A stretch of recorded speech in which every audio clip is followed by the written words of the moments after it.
வணக்கம். போகி. இந்த ஒரு வார்த்தைய சொன்னாலே நம்ம மனசுக்குள்ள உடனே வர்றது என்ன? பழைய சாமானியெல்லாம் போட்டு எரிக்கிற ஒரு நாள், அப்படிதானே? ஆனா, இன்னைக்கு நாம பார்க்க போறது அந்த வெளியில எரியற நெருப்ப பத்தி இல்ல. அதுக்குள்ள ஒளிஞ்சிருக்கிற ஒரு மிகப்பெரிய தத்துவத்த பத்தி. வாங்க, போகியோட உண்மையான அர்த்தம் என்னன்னு ஆழமா பார்க்கலாம். என்னைக்காவது இத பத்தி யோசிச்சு பார்த்திருக்கீங்களா? ஒவ்வொரு வருஷமும் நம்ம மூச்ச அந்த நெருப்பு வெறும் வேண்டாத பொருட்களை எரிக்க மட்டும்தானா, இல்ல நம்ம முன்னோர்கள் இதுக்குள்ள வேற ஏதோ ஒரு முக்கியமான செய்தியை நமக்காக மறைச்சு வச்சிருக்காங்களா? வாங்க அத கண்டுபிடிப்போம். இதுல ஒரு சுவாரஸ்யமான விஷயம் என்னன்னா, போகிக்கு 2 முகம் இருக்கு. ஒண்ணு, நம்ம எல்லாருக்கும் கண்ணுக்கு தெரியறது. அதாவது பழைய பொருட்களை எரிக்கிற அந்த சடங்கு. இன்னொன்னு, நம்ம கண்ணுக்கு தெரியாம நம்ம மனசுக்குள்ள நடக்க வேண்டிய ஒரு விஷயம். அதாவது நம்மகிட்ட இருக்கிற தேவையற்ற எண்ணங்கள, கெட்ட பழக்கங்கள எரிக்கிற. சரி, முதல்ல நம்ம எல்லாருக்கும் தெரிஞ்ச விஷயத்திலிருந்தே ஆரம்பிக்கலாம். போகிங்கிறது பொங்கல் திருவிழாவோட முதல் நாள். புதுசா அறுவடை செஞ்ச நெல்ல வீட்டுக்கு கொண்டு வந்து புது பானையில பொங்கல் வச்சு ஒரு புத்தம் புது தொடக்கத்துக்கு தயாராகிறதுக்கு முன்னாடி வர்ற நாள். இதுதானே நம்ம எல்லாருக்கும் தெரிஞ்ச கதை. ஆனா, இங்கதான் நாம ஒரு முக்கியமான விஷயத்த கவனிக்கணும். போகிங்கிறது வெறும் ஒரு கொண்டாட்ட நாள் கிடையாது, அது ஒரு தயாரிப்பு நாள்.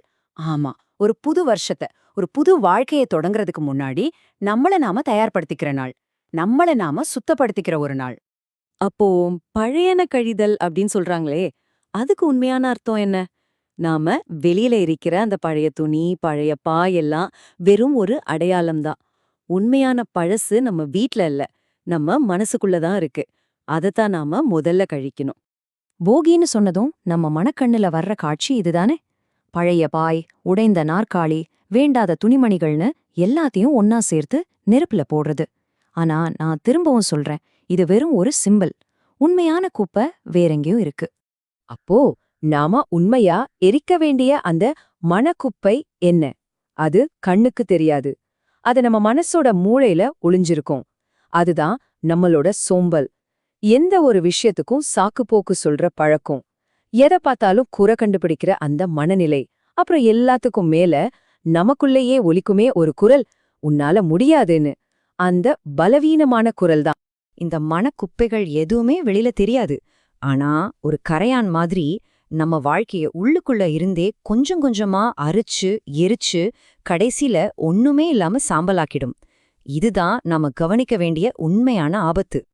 ரொம்ப ஆச்சரியமான விஷயம் என்னன்னா, நம்ம முன்னோர்கள் ஆயிரக்கணக்கான வருஷத்துக்கு முன்னாடி செஞ்ச இந்த ஒரு விஷயத்துக்கு இன்னைக்கு நாம ரொம்ப ஸ்டைலா சில பெயர்கள் வச்சிருக்கோம். Mental detox, emotional reset, psychological டீக்ளாட்டரிங்னு சொல்றோம். பேர் வேணா புதுசா இருக்கலாம், ஆனா நோக்கம் ஒண்ணுதான், மனசுல இருக்கிற நச்சுக்களை வெளியேத்துறது. ஆனா இவ்ளோ ஆழமான அர்த்தம் இருக்கிற இந்த நாளு நாம் இன்னைக்கு எப்படி கொண்டாடுறோம்? எங்கேயோ அந்த முக்கியமான விஷயத்த நாம தவற விடுறோம் இல்லையா? இன்னைக்கு போகி சடங்கு ரொம்ப ரொம்ப சிம்பிள். ஸ்டெப் 1, காலையில நெருப்பு மூட்டி ஒரு போட்டோ எடுக்கணும். ஸ்டெப் 2, அதை சோஷியல் மீடியால ஒரு ஸ்டேட்டஸா போடணும். ஸ்டெப் 3, அடுத்த நாளே அதை பத்தி முழுசா மறந்துடணும். அவ்வளவுதான், போகி முடிஞ்சது. இதனால என்ன நடக்குது தெரியுமா? ரொம்ப சிம்பிள். நாம வீட்ல இருக்கிற குப்பைய மட்டும் கரெக்டா எடுத்து வெளியே போட்டுடுறோம். ஆனா ரொம்ப முக்கியமான நம்ம மனசுல இருக்கிற குப்பைய மட்டும் ரொம்ப பத்திரமா உள்ளே வச்சுக்கிறோம். அதனாலதான் ஒவ்வொரு வருஷமும் அதே பிரச்சனைகள், அதே புகார்கள், அதே சாக்குப்போக்குகளோட நம்ம வாழ்க்கை அப்படியே ஒரே இடத்துல நிக்குது. ஒரு நிமிஷம், நீங்களே யோசிச்சு பாருங்களேன். பழைய கெட்ட பழக்கங்களை, பழைய நெகட்டிவ் எண்ணங்களை எல்லாம் அப்படியே மனசுக்குள்ள வச்சுக்கிட்டு வாழ்க்கை மட்டும் புதுசா மாறணும்னு எதிர்பார்க்கறதுல ஏதாவது லாஜிக் இருக்கா? அது எப்படிங்க சாத்தியமாகும்? சரி, இப்போ விஷயத்துக்கு வருவோம். இந்த போகிய எப்படி சரியா அர்த்தமுள்ளதா மாத்துறது? சும்மா ஒரு சடங்கு மாதிரி இல்லாம இது எப்படி உங்களுடைய உண்மையான ஒரு புதிய தொடக்கமா இருக்கலாம்னு இப்ப பார்க்கலாம்.